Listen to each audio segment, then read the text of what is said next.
इस वीडियो में हम लोग क्वेश्चन नंबर 7 ये गणित मंजरी का end of the exercise chapter 1 orienting yourself the use of coordinate का क्वेश्चन नंबर 7 से शुरू कर रहे हैं। ठीक है, इससे पहले और भी वीडियो हमारा है इस चैप्टर का, ठीक है ना, उसको भी देख सकते हैं। ठीक है, तो ये क्वेश्चन नंबर 7 क्या कह रहा है, use your method to check if the point are -5 और -1 इसका कोऑर्डिनेट है। बी का कोऑर्डिनेट क्या -2 -5 और सी का कोऑर्डिनेट क्या 4 -12 are on the same straight line, यानी ये तीनों पॉइंट स्ट्रेट लाइन पे है या नहीं है चेक करके बताना। No plot both the set of the points and check your answer.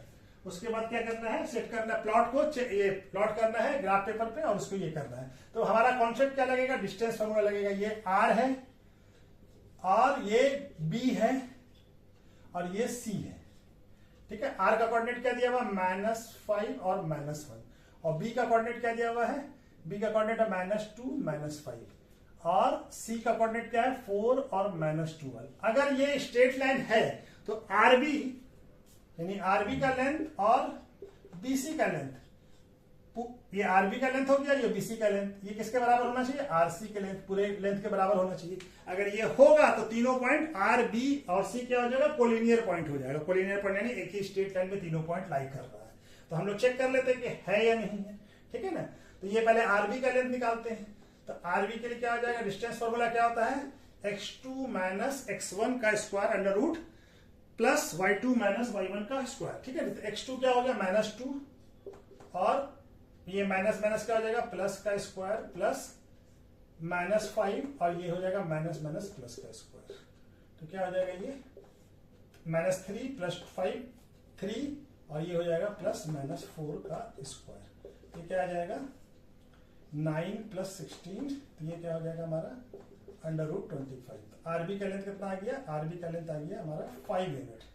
ये क्या आ गया 5, 25 का स्क्वायर क्या होगा 5, तो ये आ गया अभी का 5 यूनिट।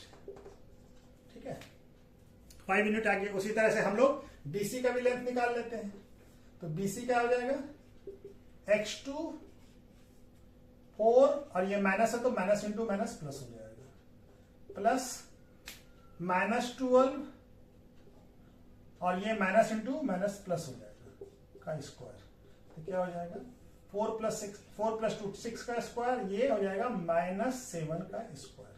तो ये क्या हो जाएगा √36 और ये हो जाएगा 49।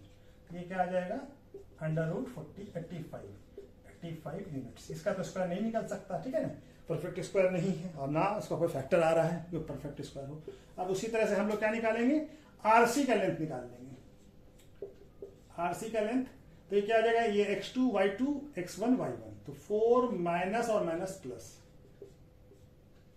और प्लस y क्या है -12 और ये x का माइनस माइनस प्लस हो जाएगा। ठीक है ना, क्या हो जाएगा ये 9 का स्क्वायर प्लस -11 का स्क्वायर। तो क्या हो जाएगा √81 + 121, ये कितना आ जाएगा 202 है। आरबी का वैल्यू कितना है 5 और इसका वैल्यू बीसी का √85 और ये किसका है, इसका वैल्यू है। ये दोनों तो बराबर नहीं है, नॉट इक्वल है ना, ये दोनों बराबर नहीं हो सकता है। Therefore RB + BC not equal to किसके बराबर नहीं है, आरसी के बराबर है। देयरफॉर क्या हो जाएगा, यहां पे लिख देते हैं, क्या हो जाएगा R B and C are not on the same straight line. Same straight line में नहीं है क्योंकि दोनों बराबर नहीं है, दोनों का सम के बराबर नहीं आ रहा है। ठीक है ना, इसको प्लॉट भी करेंगे तो ये बराबर नहीं आएगा। इसको प्लॉट आप लोग कर सकते हैं, ये आपका होमवर्क रहा है कि उसको आप प्लॉट करिए। ठीक है ना, प्लॉट करके देखिए, ये हमारा एक स्ट्रेट लाइन पे नहीं आएगा। ठीक है, चलिए नेक्स्ट क्वेश्चन पे। क्वेश्चन नंबर 8 क्या कह रहा है, using the origin as a one vertex plot the vertices of a right angle isosceles triangle. Isosceles triangle किसको कहते हैं, जिसका दो साइड इक्वल हो। ठीक है ना, तो पहले हम लोग कोऑर्डिनेट ये एक्सेस बना लें, ये एक्स वाई एक्सिस है और ये हमारा एक्स एक्सिस है, ये ऑरिजिन हो गया। ठीक है, तो हमारा ये 1 2 3 4 5, ये 1, ये 2, ये 3, 4, 5, 6, ये हो गया -1, -2, -3, -4, -5 और ये -6। यहाँ पे क्या हो जाएगा -1, -2, -3, -4, -5। ठीक है। अब हमारा क्या बोल रहा है कि ऑरिजिन जो है ये इसको एक वर्टेक्स मानना है और आइसोलेसिस ट्रायंगल बनाना है। ठीक है ना। तो आइसोलेसिस ट्रायंगल का मतलब क्या होता है? आइसोलेसिस ट्रायंगल क्या है? मतलब दो साइड जो है, कोई भी दो साइड इक्वल हो। चलिए ये दोनों इक्वल है, तो यहां से भी हम लोग 3 यूनिट लेते हैं और यहां से भी 3 यूनिट लेते हैं। ठीक है ना। राइट एंगल भी बनाना है, तो ये दोनों यहाँ पे राइट एंगल आइसोलेसिस बनाना, तो ये दोनों क्या, ये राइट एंगल हो गया, यहाँ पे ये राइट एंगल हो जाएगा और ये हमारा क्या हो गया, ये दो वर्टेक्स हो गया जो कि यहाँ से 3 यूनिट है, यहाँ से भी 3, इसको दोनों को मिला दें। ऐसा बहुत सारे ट्रायंगल बना सकते हैं, 4 पे भी ला सकते हैं। ठीक है ना। इस तरह से ऑरिजिन को मान के कर सकते हैं। ठीक है। यहाँ भी बना सकते हैं, यहाँ से भी ले सकते हैं। ठीक है ना। तो ये हमारा आइसोलेसिस ट्रायंगल हो गया। ठीक है ना। ओ ऑरिजिन ओ हो गया और ये ए हो गया, ये बी हो गया, तो ये ट्रायंगल हमारा बन गया। ठीक है। यूजिंग द ऑरिजिन जो है ये है। ठीक है। इसका कोऑर्डिनेट क्या हो गया 0 0 और ए का कोऑर्डिनेट क्या हो गया 3 0 और बी का कोऑर्डिनेट क्या हो गया 0 और -3, क्या हो गया 0 और -3। ये आइसोलेसिस ट्रायंगल बन गया आइसोस्केलेट। ठीक है। तो इस तरह से बन सकता है, और भी बहुत सारा ट्रायंगल बन सकता था। ठीक है ना। ऐसे ही आइसोलेसिस दोनों, ये दोनों ओ ए क्या हो गया, ओ ए और ओ बी जो है हमारा बराबर हो गया। ठीक है ना। बहुत सारा बन सकता है। ठीक है ना। तो ये एक हम बना दिया उसमें से एक। ठीक है। तो चलिए कौन सा बन गया ट्रायंगल ओ ए बी, ये क्या है आइसोलेसिस ट्रायंगल बन गया। ठीक है। ये वाला ट्रायंगल। ठीक है। चलिए नेक्स्ट क्वेश्चन करते हैं, इसका दूसरा वाला पार्ट कर लेते हैं। ठीक है। तो चलिए दूसरा वाला पार्ट क्या कह रहा है, an isosceles triangle with the vertex in quadrant, one vertex in quadrant third and other is quadrant 4। यानी एक जो आइसोलेसिस ट्रायंगल बनाना है जिसका एक वर्टेक्स कहां पे होगा ऑरिजिन पे, और दूसरा वर्टेक्स कहां होगा, दूसरा वर्टेक्स क्वाड्रेंट थर्ड में होगा और तीसरा जो है क्वाड्रेंट 4th में होगा। तो चलिए पहले उसी तरह से हम लोग ये बना लेते हैं एक्सेस, ये 0 हो गया 1 2 3 4 5 6 1 2 3 4 और ये 5। उसी तरह से ये -1 -2 -3 -4 -5 और ये क्या हो जाएगा -1 -2 -3 -4 -5। ठीक है। अब एक वर्टेक्स तो ये क्या है ऑरिजिन पे है 0 0 है। ठीक है। ऑरिजिन पे बोल रहे हैं वर्टेक्स को लेने के लिए। ठीक है ना। अब दूसरा क्या है हमसे बोल रहा है कि दो वर्टेक्स जो है ये ऑरिजिन पे होगी, एक इसका एक वर्टेक्स कहां होना चाहिए क्वाड्रेंट थर्ड में होना चाहिए और दूसरा क्वाड्रेंट 4th में होना चाहिए। ठीक है ना। तो हम दूसरा पॉइंट कौन सा लेते हैं, ये 4 -3। ठीक है। 4 -3 ये वाला, ये पॉइंट और दूसरा इसका -4 और 3। ठीक है। ये तो ये देखिए ये हो गया।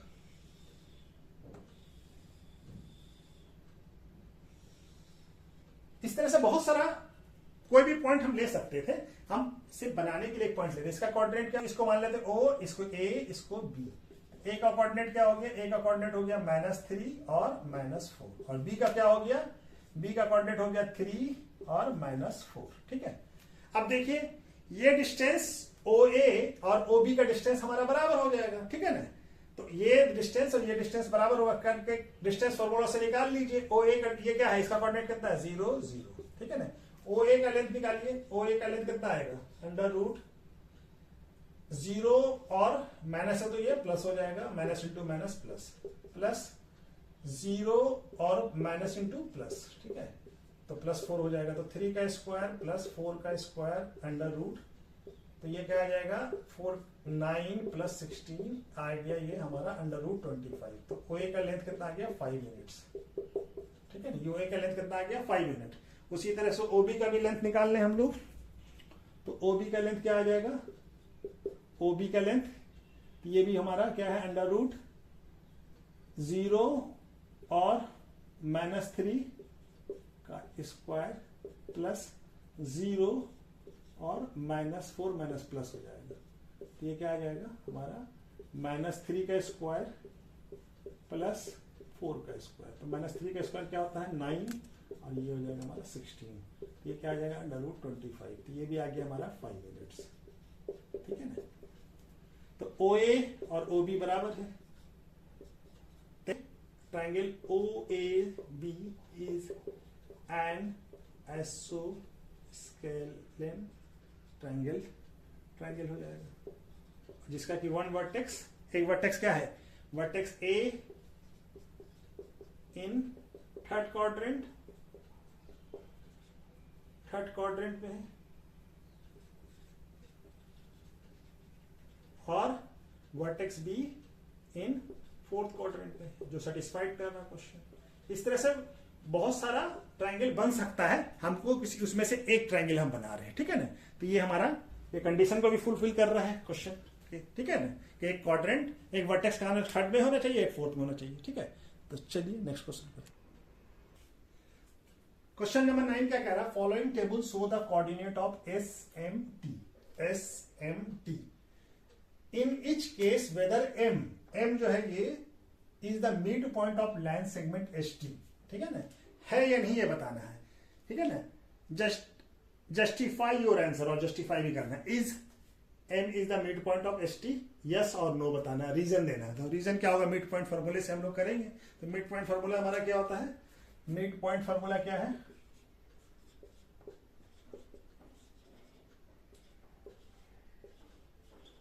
मिड पॉइंट फॉर्मूला क्या होता है हमारा,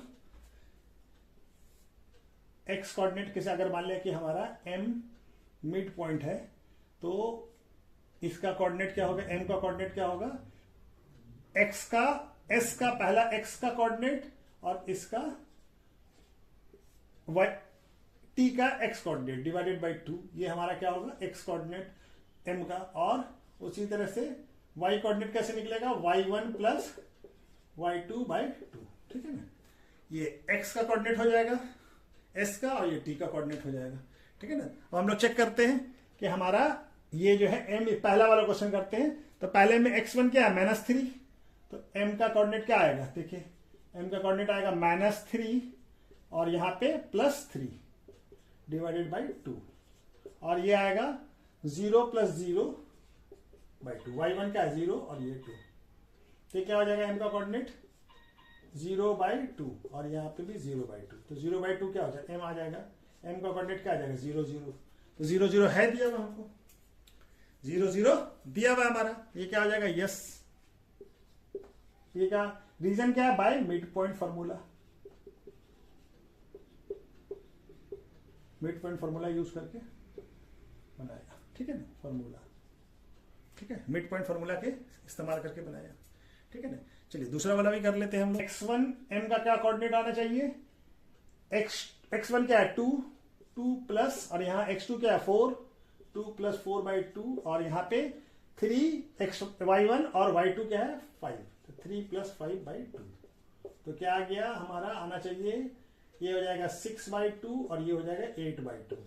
तो क्या M का वैल्यू क्या आना चाहिए 3 और 4 क्या आना चाहिए, 6 बाय 2 क्या हो जाएगा 3 और ये हो जाएगा 4। तो क्या आ जाएगा 3 बाय 4, 3 4 है, यस 3 4 है, ये भी है, तो ये भी क्या हो जाएगा यस।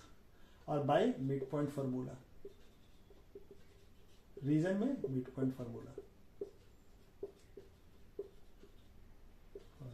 ठीक है।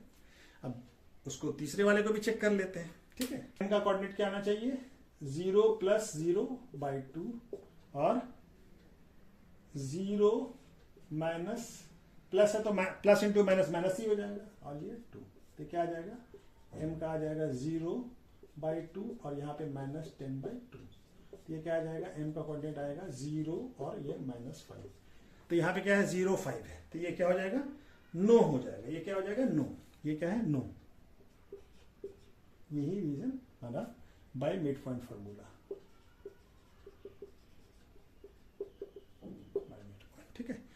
इसका क्या है x1 -8 प्लस 6 बाई 2। दूसरा क्या है 7 और यहाँ पे माइनस है तो माइनस ही हो जाएगा 2। तो क्या आ जाएगा m का कोऑर्डिनेट ये 2 -8 -2 बाई 2 और ये हो जाएगा 4 बाई 2। तो क्या आ जाएगा m का कोऑर्डिनेट क्या हो जाएगा -1 और 2। ठीक है, तो यहाँ पे कोऑर्डिनेट क्या दिया हुआ है m का कोऑर्डिनेट क्या दिया 0 -2। तो ये तो आंसर नहीं है, तो ये भी नो हो जाएगा बाई मिड पॉइंट फॉर्मूला। ठीक है, तो इस तरह से पहला दो जो है वो मिड पॉइंट है और दूसरा दो लास्ट का जो दो है वो मिड पॉइंट नहीं है। ठीक है, तो चलिए नेक्स्ट क्वेश्चन करते हैं।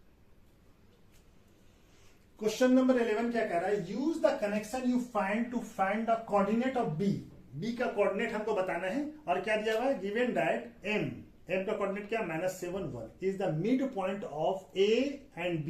a का कोऑर्डिनेट क्या दिया हुआ 3 -4 और b का कोऑर्डिनेट क्या दिया हुआ xy। xy का हमको वैल्यू फाइंड करना है, तो हमको दिया हुआ है ये a है और ये b है। a का कोऑर्डिनेट क्या है 3 -4 और b का कोऑर्डिनेट क्या दिया हुआ है xy। तो हमको फाइंड करना है b का कोऑर्डिनेट और क्या कंडीशन दिया हुआ है कि m जो है m का कोऑर्डिनेट क्या है -7 और 1, यानी यहाँ पे हमको मिड पॉइंट दिया हुआ है और हमको क्या मालूम करना है x और b का कोऑर्डिनेट मालूम करना है। ठीक है ना, तो हमारा मिड पॉइंट का फॉर्मूला, मिड पॉइंट क्या होता है मिड पॉइंट का फॉर्मूला अगर हमको कोऑर्डिनेट दिया हुआ है मिड पॉइंट क्या होता है, अगर कोऑर्डिनेट जैसे यहाँ पे ये x1 हो गया और ये x2 हो गया और ये क्या हो जाता है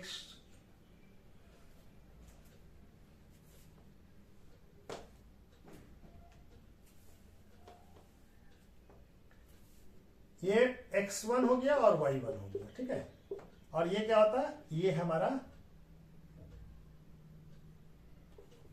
ये क्या है x2 और y2 है, ऐसा दिया हुआ हो और ये m का मिड पॉइंट का कोऑर्डिनेट xy है।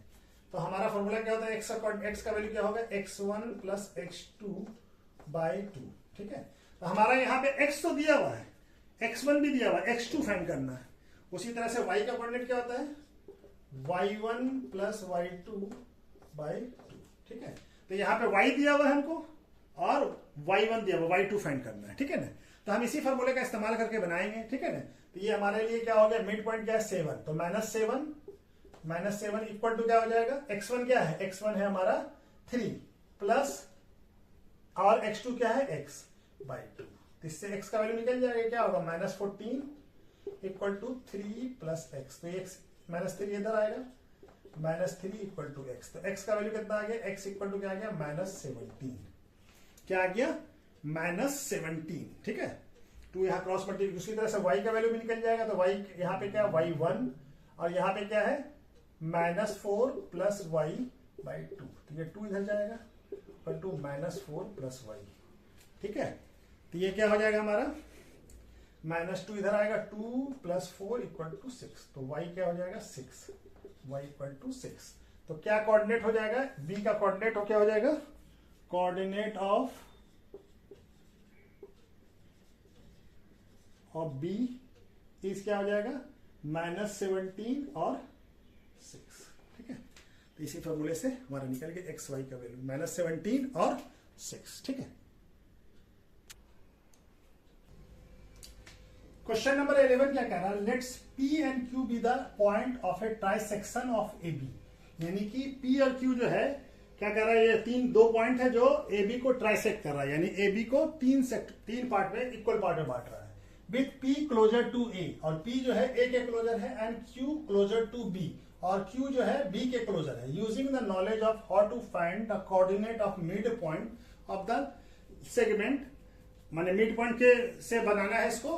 How could you find the coordinate of P and Q, माने मिड पॉइंट फॉर्मूले से यूज करके हमको कोऑर्डिनेट P और Q का कोऑर्डिनेट बताना है।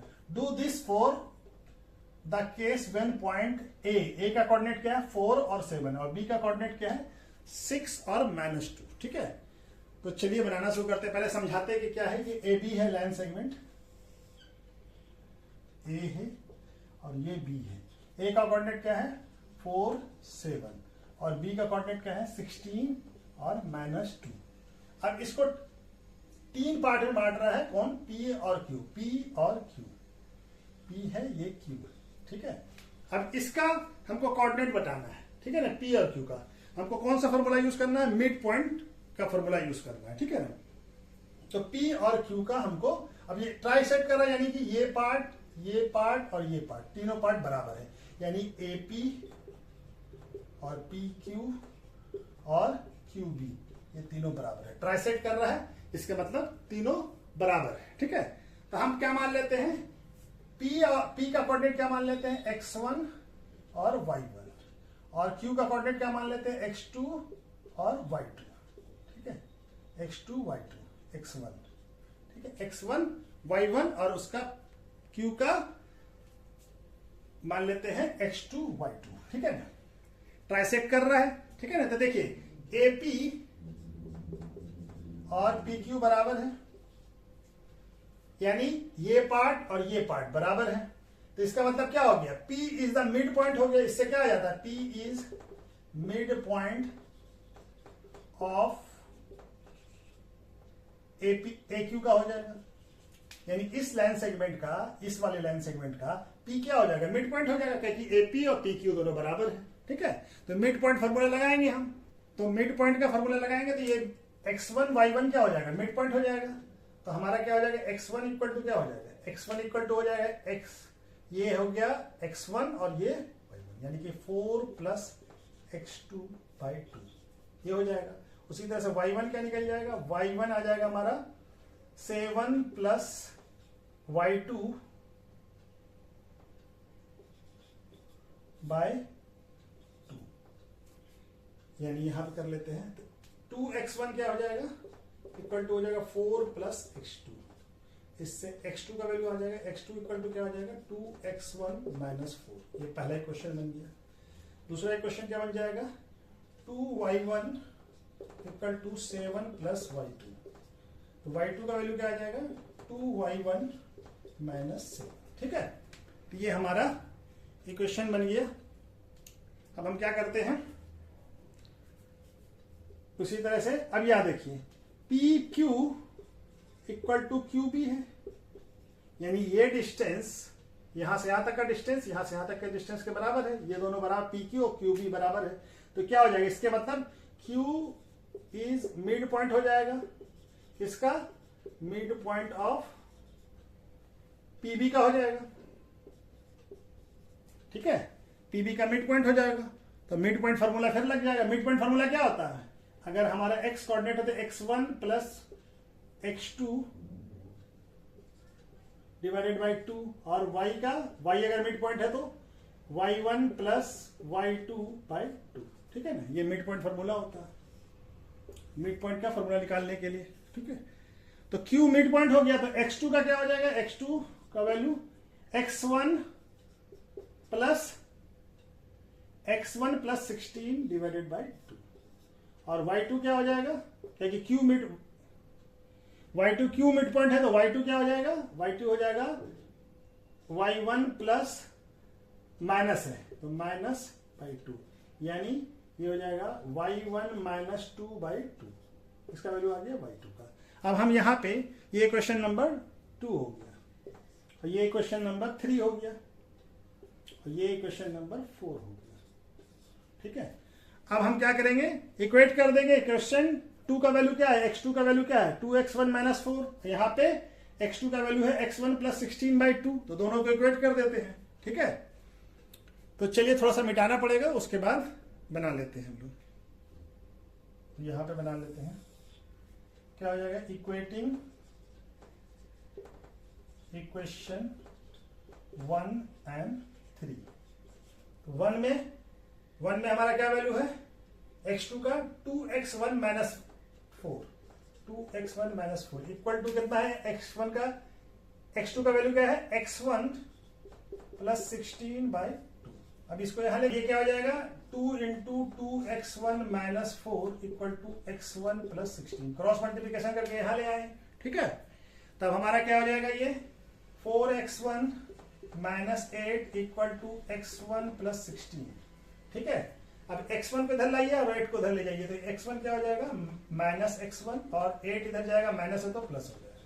ठीक है, यहां पे बना लेते हैं। अब क्या हो जाएगा 3x1 इक्वल टू कितना हो जाएगा 24, तो x1 इक्वल टू कितना हो जाएगा 24/3, यानी x1 का वैल्यू कितना आ गया 8, x1 का वैल्यू आ गया 8। उसी तरह से हम लोग y1 भी निकाल लेते हैं, तब यहां पे बना लेते हैं, तो क्या हो जाएगा, अब क्या करेंगे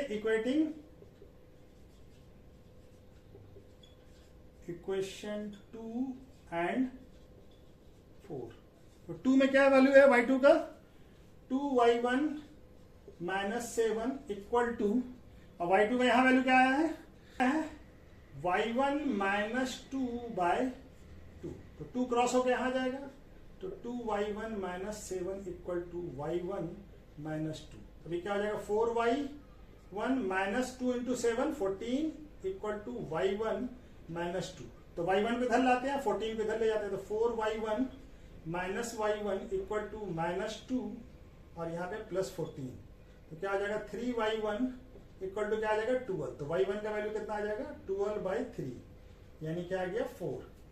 तो हमारा यहाँ पे लिख लेते हैं x1 का वैल्यू कितना है 8 और y1 का वैल्यू कितना आ गया 4। x1 का वैल्यू आया है हमारा 8 और y1 का वैल्यू आया है 4। ठीक है, ठीक है, x1 का वैल्यू कितना आया है, x1 का 8 और y1 का वैल्यू कितना आया है 4। ठीक है, चलिए इसको थोड़ा सा मिटा देते हैं और यहां पे बनाते हैं।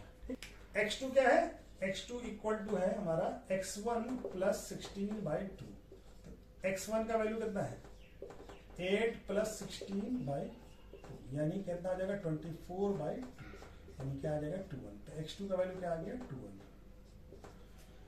उसी तरह से y2 का वैल्यू निकाल लिया, तो y2 क्या है y2 इक्वल टू है y1 - 2/2, y2 का वैल्यू कितना आया है, y1 का वैल्यू कितना है 4 - 2/2, तो y2 क्या हो जाएगा 2/2 यानी 1, y1 का वैल्यू कितना आ गया, ये y2 का वैल्यू आ गया 1, तो हमारा x2 का वैल्यू आ गया, x2 का वैल्यू कितना आ गया हमारा, x2 का वैल्यू 12 और y2 का वैल्यू 1।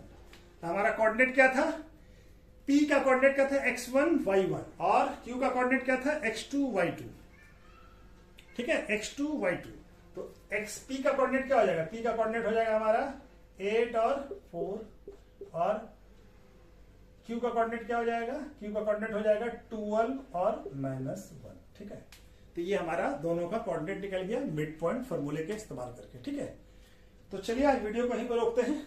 ठीक है, वीडियो अगर अच्छा लगे तो इसको लाइक कीजिए और सब्सक्राइब कीजिए चैनल को हमारे। ठीक है, और ज़्यादा से ज़्यादा लोगों के साथ शेयर कीजिए। ठीक है, चलिए ओके, थैंक यू।